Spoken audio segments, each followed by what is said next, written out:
What is organogenesis? जी बच्चों बताएं।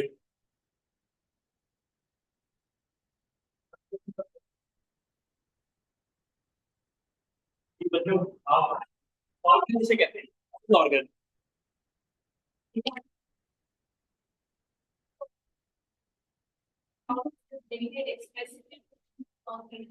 Name any organ. Flower एक ऑर्गन है, रूट ऑर्गन, लीफ ऑर्गन है, स्टेम ऑर्गन। ठीक है। ये फ्रूट ऑर्गन है। ठीक है। इसमें हमारी बॉडी के अंदर आईज ऑर्गन है, ब्लड जो आपका हार्ट ऑर्गन है, लिवर ऑर्गन है। ये सारे डिफरेंट ऑर्गन है। ठीक है। अब ऑर्गेनोजेनेसिस, ऑर्गन का मतलब ऑर्गन, जेनेसिस बनना, ऑर्गन का बनना, ऑर्गन का बनना ड्यूरिंग प्लांट टिश्यू कल्चर। ये क्या, कैसे हम बना सकते हैं कि एक ऑलरेडी एग्जिस्टिंग ऑर्गन से एक नया ऑर्गन बनाना, इसे क्या कहते हैं? ऑर्गेनोजेनेसिस। बेस से शुरू करते हैं आपको। ठीक है। अच्छा, अब आ गया इसमें, हम इंट्रोडक्शन क्या होगा इसके बारे में बताएंगे कि organogenesis is the process through which new organ are formed in plant. ये सिंपल डेफिनेशन इसकी बनती है ना। It play a important role in plant tissue culture for the regeneration and propagation। अब जहां पर there are many terms are there, what is regeneration and what is propagation?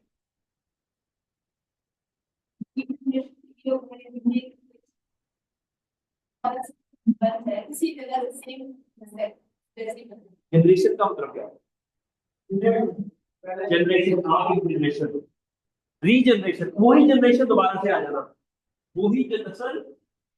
पर क्या आप जैसा ही एक और बना रहे हैं, उसे रीजनरेशन कहेंगे। ठीक है, ठीक है। एक पौधा है ऑलरेडी ग्रो किया हुआ है, उसी उसी का ही क्लोन, उसी का ही एक क्लोन करके नया पौधा बन जाना, exactly same genetic makeup, same everything, और एक नया पौधा बन जाना, और इसे कहते हैं रीजनरेशन। क्या कहते हैं? रीजनरेशन। प्रोपेगेशन कहते हैं प्रोपेगेट होना, वो सेक्सुअल प्रोपेगेशन भी हो सकती है, सेक्सुअल प्रोपेगेशन भी हो सकती है, एक नया पौधा बनना फ्रॉम एग्जिस्टिंग। ठीक है। लेकिन रीजनरेशन का मतलब स्पेसिफिकली टिश्यू कल्चर के लिए है कि एक ऑलरेडी पौधा बना हुआ था, और उससे एक नया पौधा बन जाना। ठीक है। और उसी तरह का सेम जेनेटिक मेकअप के वाला। जी।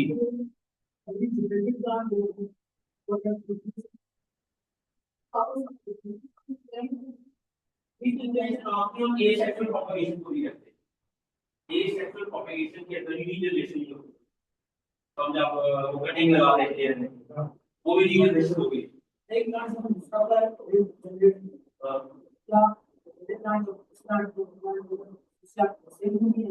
हाँ, ये मिलती जुलती होंगी अगर दोनों की एनवायरमेंट सेम है।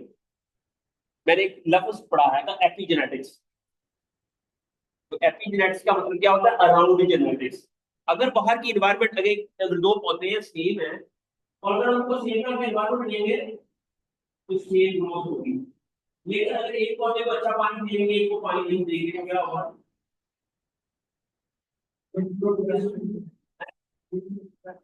ठीक है, एक्सप्रेशन देना चेंज आता है ना, इसे कहते हैं एपिजेनेटिक्स। प्लांट टिश्यू कल्चर के अंदर एपिजेनेटिक्स के ऊपर भी मैं आपको पूरा एक लेक्चर दिया हुआ है पहले भी, एक बार और दे दूंगा नेक्स्ट इसी क्लास में कि एपिजेनेटिक्स होती क्या है। और उससे आपको बड़ा अच्छा समझ आ जाएगी कि प्लांट टिश्यू कल्चर के अंदर क्या होता है ड्यूरिंग सोमा क्लोनल वेरिएशंस, क्या होती हैं, ये एपिजेनेटिक्स चेंजेस क्या होती हैं, जिससे प्लांट टिश्यू कल्चर के अंदर पौधा रीजनरेट होता है। ठीक हो गया। अब नेक्स्ट, ऑक्सिलरी बॉडी का बनना। ठीक है। Auxiliary organ involve the development of shoot from, एक बड है उससे शूट बन जाना, that is known as organogenesis. ठीक है। Facilitated branching in plant propagation. Adventitious, क्या होता है एडवेंटिशियस?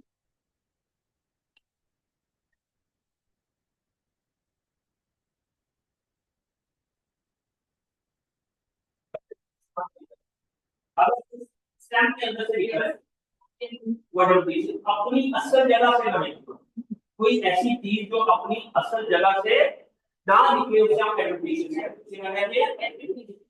ठीक है। प्लांट टिश्यू कल्चर के अंदर भी हम चीजें अपनी असल जगह से ना निकालते, ऐसा ही है ना। हम किसी ऐसी जगह पर रूट में लिक्विड पौधा नया बना लिया, पौधा तो सीड से निकल रहा है, लेकिन यहाँ पर हम बाउंड्री को किसी ऐसी जगह से निकाल लेना जो कि एग्जैक्टली वहां पर नहीं था। From non specified tissue leading to organ formation often for cloning. Clone किसे कहते हैं? Exact copy. ठीक है। अब है कि रेगुलेटरी फैक्टर जिसके अंदर बहुत ज्यादा रोल अदा करता है। अब हमने अगर ऑर्गेनोजेनेसिस ड्यूरिंग प्लांट टिश्यू को लेकर तो हमें पता होना चाहिए कि ये एक टर्म है जो आपको पता होनी चाहिए। मैंने पहले भी शायद पढ़ाई थी। आपको ये टर्म्स का पता होना चाहिए कि अगर पौधे को ऑक्सीजन और साइटोकाइन साइटोकाइनल दोनों दी जाती है नॉर्मल। ठीक है। अगर ऑक्सीजन की रेशियो ज्यादा है और साइटोकाइनल की कम है तो रूट्स डेवलप होंगी। तो क्या होंगी? ऑर्गेनोजेनेसिस में रूट्स डेवलप होंगी। ठीक है। अगर वाइस वर्सा है तो शूट्स पड़ेगी। अगर हम प्लांट टिश्यू कल्चर मीडिया के अंदर ऑक्सीजन और साइटोकाइनल कम हो साइटोकाइनल ज्यादा होगी ऑक्सीजन कम होगी तो शूट्स बनेंगी। लेकिन अगर दोनों की रेशियो सेम हो तो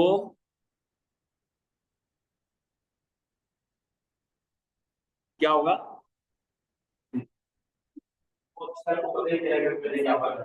अनकंट्रोल्ड सेल डिवीजन स्टार्ट हो जाएगी। अनकंट्रोल्ड और इसको कैलस बन जाएगी। क्या कहते हैं? इसका कैंसर सेल भी होती है बॉडी के अंदर। कैंसर सेल बनते हैं इससे अपनी बॉडी के अंदर कैंसर हो जाता है पौधों को और अनकंट्रोल्ड सेल डिवीजन स्टार्ट हो जाती है और उसको हम कहते हैं कैलस। उसे क्या कहते हैं? कैलस। सेव कर देंगे। अगर आपने ऑर्गेनोजेनेसिस करनी है और उससे अगर आपने शूट से रूट रूट बनानी है तो ये उसका एक थंब रूल है। इसमें थोड़ी बहुत आगे पीछे हो सकती है चीजें लेकिन नॉर्मली ये थंब रूल है। अगर आप प्लांट अगर फर्स्ट आप अक्सर हम करते हैं प्रूनिंग क्यों करते हैं हॉर्टिकल्चर के अंदर या बॉटनी के अंदर? ये पौधा है ना ऑक्सीजन यहाँ प्रोड्यूस होती है। ऑक्सीजन फिर डिफरेंट इनकी ये बर्ड्स होती है। जब इधर ऑक्सीजन पैदा होती है तो रूट्स भी बनती रहती है और ऊपर की ग्रोथ एपिकल डोमिनेंस होती रहती है। लेकिन अगर हम यहाँ कट करते हैं पौधे को कटिंग करते हैं प्रूनिंग करते हैं तो क्या होगा? यहाँ पर ऑक्सीजन कम हो जाएगी क्योंकि ऊपर बन रही थी अब नहीं बन रही। अब यहाँ पर साइटोकाइनेसिस ज्यादा होगी तो इससे शूट बनने की हो जाएगी। समझ आ गई?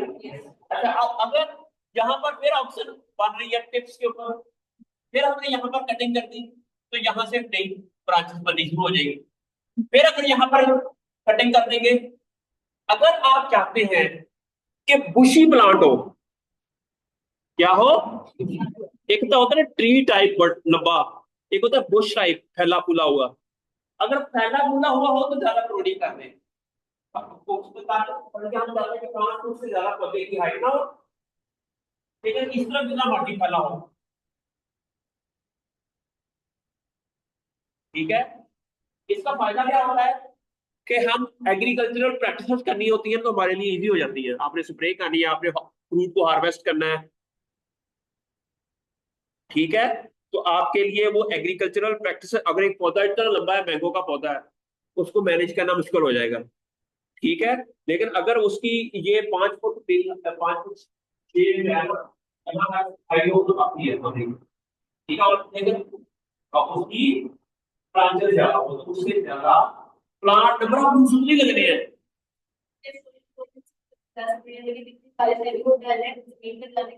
वो आपके पत्तों से। ठीक है। और दूसरी बात यह है कि इससे आपको फायदा क्या होगा कि नंबर ऑफ रूट्स। अच्छा हाँ एक और बात बताऊं तो फ्लावर है ना फ्लावर वो हमेशा ब्रांच के एंड के ऊपर लगता है।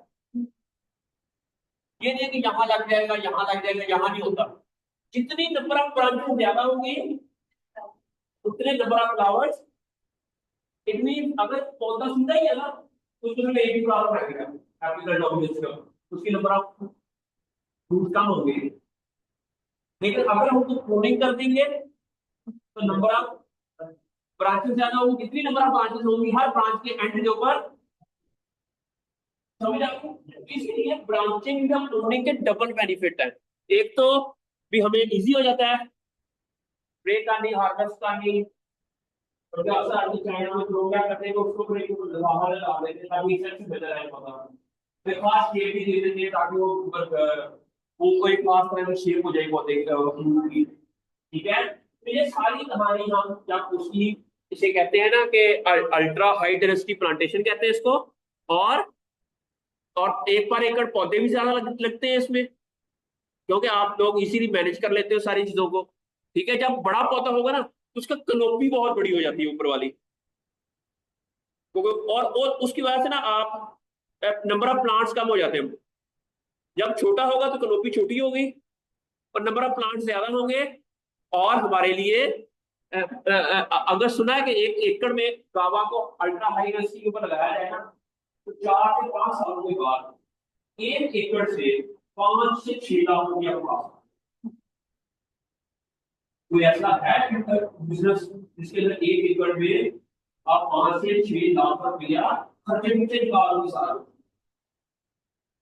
कदम लगाओगे तो एक कितना साल बाद 2 से ले सकते हैं, 1.5 लाख रुपये। ठीक है, लेकिन उसमें 1 लाख के अंदर एक साल के अंदर 5वें 4वें 5वें साल के अगर सही सालों तक आपने हर साल 5-6 लाख रुपया पर ईयर कमाते जाना। ठीक है ना? तो इसमें ये टेक्निक से लोगों ने जब रिसर्च की तो पता चला यार ऐसा ना करके देख ले, हम ऐसा ना कर ले, ऐसा करने से तो ठीक है ना। तो चीजें करने से आजकल वो मैं देख रहा हूँ कि चाइना वाले ना गंदम का जब उग जाती है ना, फ्लावरिंग आ जाती है, तो उसको ऊपर वो एक रस्सी से ऐसे कर देते हैं वो लोग। रस्सी ऊपर से देते हैं, ऊपर से एक रस्सी है और अंदर मैं से पकड़ लेता हूँ और पौधों के ऊपर से ऐसे नीचे घुमाते जाते हैं। उसे क्या बोलते हैं, हैंड वो पॉलिनेशन करवाते हैं उसे। क्या हो जाती है, जितनी ज्यादा पॉलिनेशन होगी उतना फ्रूट सेट ज्यादा होगा। तो अब ये आप इनोवेटिव खुद बने, चाइनीज ही यूज होती है इस तरह का। तो इस तरह का आउट ऑफ बॉक्स हम क्यों नहीं सोच सकते? We should try to think like that कि यार अगर उन लोगों ने इतना सोचा होगा तो दे ऐसे ही इनोवेशन आती है। अब है प्लांट हार्मोन साथ auxin cytokinin gibberellin significantly effect, ये ऑलरेडी मैंने पढ़ा दिया, ऐसे पढ़ाया अभी। उसके बाद है environmental factors also influence the organogenesis, light and temperature and nutrients level also play a role in determining the success of. भी हमने कितनी लाइट देनी है, 16 8 घंटे, 12 12 घंटे। ठीक है, फिर ह्यूमिडिटी है 90% देनी है, 70% देनी है। फिर टेम्परेचर है अगर 21 डिग्री सेंटीग्रेड रखना है, 23 रखना है, 25 रखना है, 30 रखना है। It all depends on different genotype और उसका बिहेवियर टुवर्ड्स स्ट्रेस टॉलरेंस, उसके मुताबिक हम ऑप्टिमाइज करेंगे। ठीक हो गया। फिर आगे आते हैं genetic factors, genes also play. I love genes because most of my research is on genes. Genetics क्या काम करती है, एपिजेनेटिक्स क्या होती है, phenotype is equal to genotype plus environment. ठीक है, एनवायरमेंटल फैक्टर कैसे जीनोटाइप के ऊपर अफेक्ट करते हैं और उस एनवायरमेंटल फैक्टर की वजह से हार्मोनल इम्बैलेंसेस आती है और वो हार्मोनल इम्बैलेंसेस एनवायरमेंटल फैक्टर की वजह से प्लांट के अंदर हार्मोनल चेंजेस आती हैं और उस हार्मोनल चेंजेस की वजह से जीन के स्ट्रक्चर के अंदर चेंज आती है। इसलिए ये तीनों के बारे में स्टडी करना before plant tissue culture is very important. How hormones influence plant under stress condition, क्योंकि जब हम टिश्यू कल्चर देते हैं ना तो एटलीस्ट एक किस्म का उसके ऊपर पौधे के ऊपर स्ट्रेस होता है। स्ट्रेस किसे कहते हैं, जो नॉर्मल बिहेवियर से डिफरेंट हो। एक ऐसी चीज जो नॉर्मल पौधे को नॉर्मल पानी दिया, नॉर्मल आशय नॉर्मल ह्यूमिडिटी वाला ग्रो कर एक्शन बिल्ड कर देगा। लेकिन कुछ देर के लिए पानी ना दिया तो स्ट्रेस हो जाएगा, यहाँ ग्राउंड स्ट्रेस दे देंगे, वाटर स्ट्रेस कर देंगे। नंबर ऑफ न्यूट्रिएंट्स ज्यादा ऐड कर दिए वो भी स्ट्रेस, पानी ज्यादा दे दिया वो भी स्ट्रेस, लाइट ज्यादा दे दी वो भी स्ट्रेस। प्लांट टिश्यू कल्चर के अंदर पौधे को हमने कैल्शियम स्ट्रेस ही होगा जिसका, उसे हम डेवलपमेंटल स्ट्रेस भी कह सकते हैं। क्या कह सकते हैं उसको, डिफरेंट तरह की स्ट्रेस होती है। अब प्लांट के अंदर डिफरेंट स्ट्रेसेस के दौरान ऐसा क्या होता है कि हार्मोनल चेंजेस आ जाती हैं? क्या एक हार्मोन चेंज होता है या डिफरेंट हार्मोन्स होते हैं? इसको हार्मोनल क्रॉस टॉक भी मैं कहता हूँ। पर क्या अगर साइटोकाइनेसिस की रेशियो ज्यादा हो रही है तो ऑक्सीजन की लेवल कम हो रहा है? ये ऐसा क्यों हो रहा है? उनके दरमियान में क्या ऐसी ऐसी सिग्नल है, ऐसी कनेक्टिविटी है, बट कि मैं यहाँ से यहाँ सीधे की तरफ जाता, अब यहाँ पर रोड ब्लॉक है, ठीक है। अब मैं क्या करूंगा, इस तरफ चला जाऊंगा, फिर आगे फिर दो स्ट्राइक आ गई, तो मैं क्या करूँ, ठीक है। तो डिवाइस है बेटा, तो अब क्या किया जाए, तो इतनी हम मैं अपने आप को मॉडिफाई करूंगा, ठीक है। पौधा को मॉडिफाई करेगा, वो क्या मॉडिफिकेशन होगी डिस्क्लोजर की तरह? कौन सा ऐसा काम हो कि वो इन दिमाग में समझ से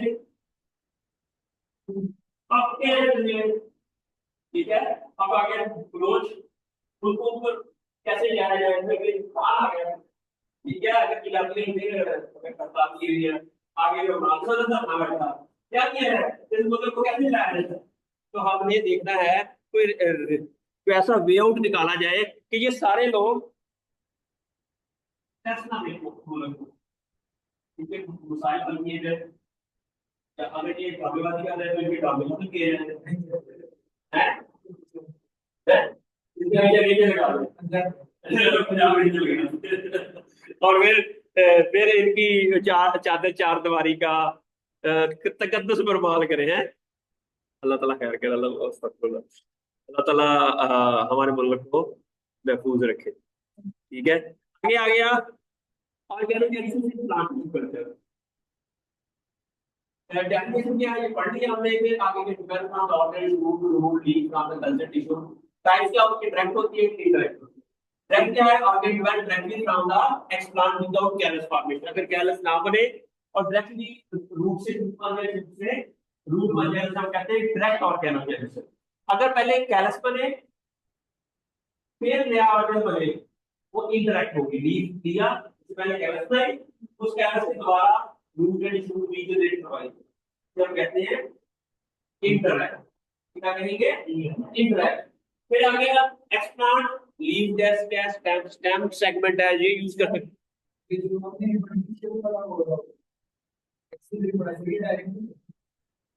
एक्सिलरी वाला ट्रैक एडवेंटिशियस का बनना, चाहे वो डायरेक्ट से बने या इनडायरेक्ट से बने, वो एडवेंटिशियस और टर्म है, ठीक है ना।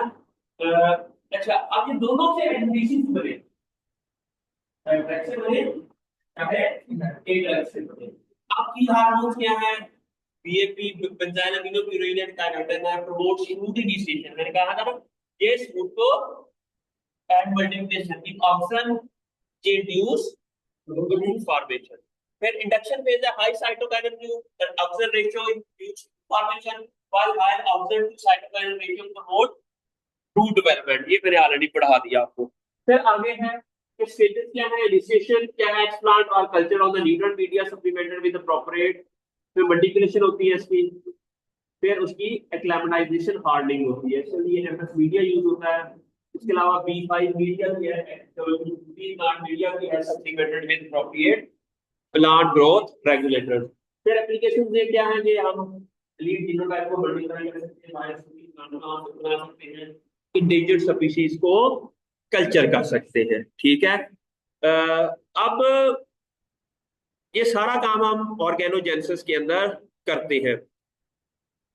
अब ये है कि यहां से क्वेश्चन क्या राइज होता है, यहां से केस स्टडी है ऑर्गेनोजेनेसिस इन टोमेटो, ठीक है। ये केस स्टडी है, develop a protocol for efficient shoot regeneration of plant-led formation in tomato using, ये बनता हमारा रिसर्च हो टॉपिक को पूरा प्रोजेक्ट हो, आपने कहा मैंने छुट्टी है, मुझे कॉन्सेप्ट लेने के लिए मुझे प्लीज जाना है, मैंने वहां जाना है, मुझे जल्दी जाना है, तो वो भी मैं ये काम करना चाहता हूँ।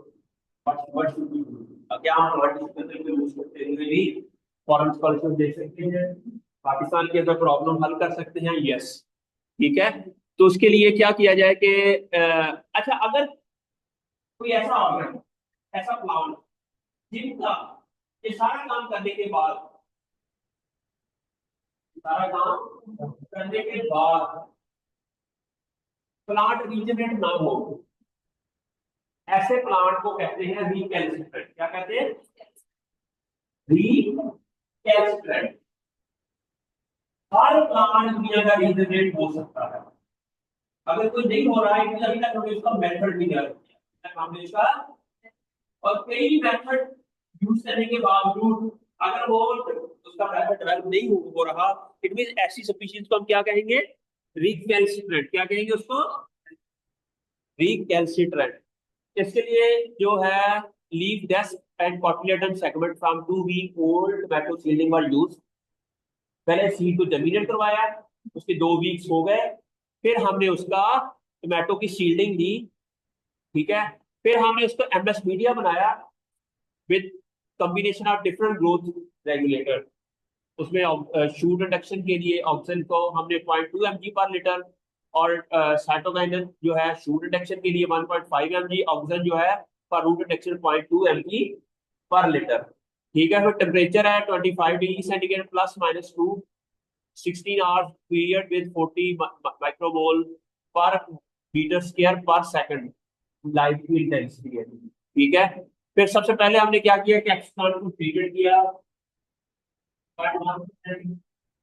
क्लोराइड से 5 मिनट के लिए, फिर उसको रूट डिटेक्शन मीडिया के ऊपर रखा, पीएपी सिर्फ उसके अंदर डाला, उसमें जैसे शूट निकल आई, फिर जब शूट निकल आई रिजेनेटेड शूट्स, फिर उसको इस मीडिया के ऊपर डाला जिसके अंदर सिर्फ ऑक्सीजन था, फिर उसको हार्ड किया।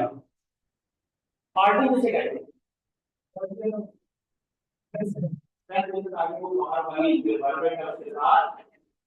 अडॉप्ट हो जाए, इसे कहते हैं हार्डनिंग। और उसके बाद फिर क्या हुआ कि प्रोसीजर ये हो गया हार्डन प्लांट। फिर रिजल्ट्स क्या है? Optimal shoot ratio achieve with PAP 1.5, 85% of the regenerated successfully rooted. पहले रीजनरेट करवाया, फिर उसको रूटेड करवाया, फिर हमने उसको 90% survive in soil condition. Efficient organogenesis protocol established for tomato regeneration suitable for genetic transformation and breeding। हम प्लांट की ब्रीडिंग भी करवा सकते हो यूजिंग दिस टेक्नोलॉजी। ये ऑलरेडी मैंने पढ़ाया होगा, कुछ लोग अब नए आए हैं, कुछ पुराने हैं, समझ नहीं आ रही। डायरेक्ट ऑर्गेनोजेनेसिस इन, अच्छा, direct organogenesis is the formation of shoot directly from, ये ऑलरेडी ये माइक्रो लीड जीनोटाइप कर सकते हैं। अच्छा, आगे आ गया माइक्रो प्रोपेगेशन है। अगर हमने ऑर्गेनोजेनेसिस का मेथड डेवलप कर लिया, अब आप इसको कमर्शियली यूज कर रहे हैं, उसे हम कहेंगे माइक्रो प्रोपेगेशन, ठीक है। फिर सोमैटिक एम्ब्रियोजेनेसिस पढ़ लिया था मैंने। सोमैटिक सेल्स को हम एम्ब्रियो में कन्वर्ट करते हैं, फिर वहां से शूट एंड रूट रीजनरेशन करते हैं। फिर ऑर्गेनोजेनेसिस भी पढ़ लिया। कैलस कल्चर का ये है कि अगर हम रूटिंग एंड शूटिंग मीडिया होता है, ये सारा हमने भी पढ़ लिया। एप्लीकेशंस क्या है? Organogenesis is the crucial for mass propagation of plants, enabling the production of disease-free and high-yield varieties। फिर successful use of organogenesis in plant, Pakistan के अंदर बनाना के ऊपर बहुत अच्छा काम हो रहा है, इंडिया में बहुत अच्छा काम हो रहा है इसके ऊपर, बनाना के टिश्यू कल्चर के ऊपर। ऑर्किड्स मल्टीप्लाई टिश्यू कल्चर के थ्रू होते हैं। तो मल्टीप्लिकेशन ऑफ ऑर्गेनोजेनेसिस और हाइब्रिड राइस प्रोडक्शन के लिए भी इसको यूज किया जाता है। फिर फ्यूचर में क्या है? और ongoing research aim to improve techniques in with potential application in biotechnology and conservation, and that's it। ठीक हो गया। तो अभी आप लोग ना अपनी अटेंडेंस दे दें मुझे।